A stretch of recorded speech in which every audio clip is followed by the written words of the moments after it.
Sa inyo lahat, ngayon nandito na naman tayo sa supermarket. Ito yung aking isang kaibigan na yung aking order, pinapakuha ko doon. Tapos ngayon, hindi pinagkatiwalaan.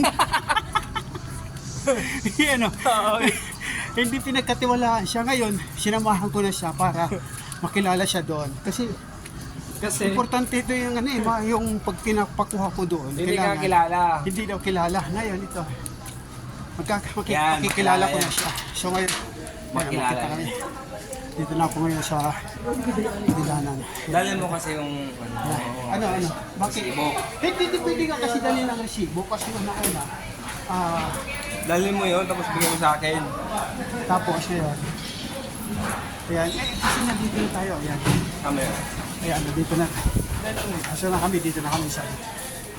Hala, di ka kilala. Sabi daw, hindi daw kilala. Kasi ngayon, pinano ko sa kanya na makarating siya. Kasi sila.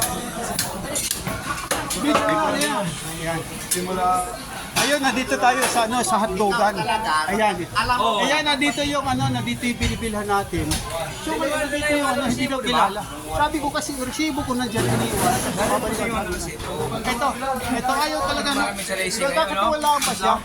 Ayan na nga, kaya hindi ko alam nga, hindi ka nasabi kasi, ipapick up mo, ipakuha mo. Kung alam mo ipakuha, di magdala ko siya ng kusilyo. Kasi hindi man pwede yung bibigay, kasi nangyari na yan dito yan.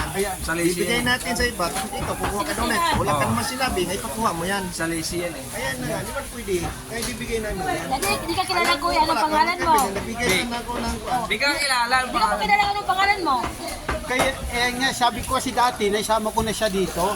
Naisama ko na siya. Ngayon, wala pa si boss. Oh.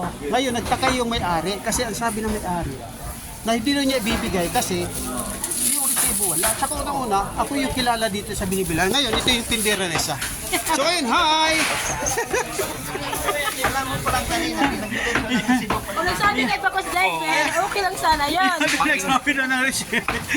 Di ka kilala ni ate oh. Ngayon, kilala na. Kilala ko yung mukha niya, pero Ayan. namin kilala ang pangalan. So ngayon, kilala na natin. Pasensya, dito talaga bibigay ka. So ngayon, ano masasabi natin doon sa mga kukuha na tinututusan, kailangan talaga mismo yung bumili. Kailangan importante din talaga yung gigwan talaga sa maayos talaga. Kasi nangyari na sa amin dito yan. Yan, pinakuha, hindi pala inutusan pala. Ngayon, mismong may-ari, bumalik dito. Wala naman kung sinabi, nga ipakuha ko. Di ba? Mahirap naman, gawa pa naman ako. Babalik sa akin din yan, mga items yan. Ayan, ito asyang paalala lang. Pero sa akin, dahil may tiwala ko sa aking sasakyan, ngayon, ito yung ating boss. Walang gano'n pinagkatiwala. Wala Kasi naman mukha naman, tina may mukhang huldaper eh. So maraming salamat po. Dito natatapos ang akin content. Bye-bye! Cool!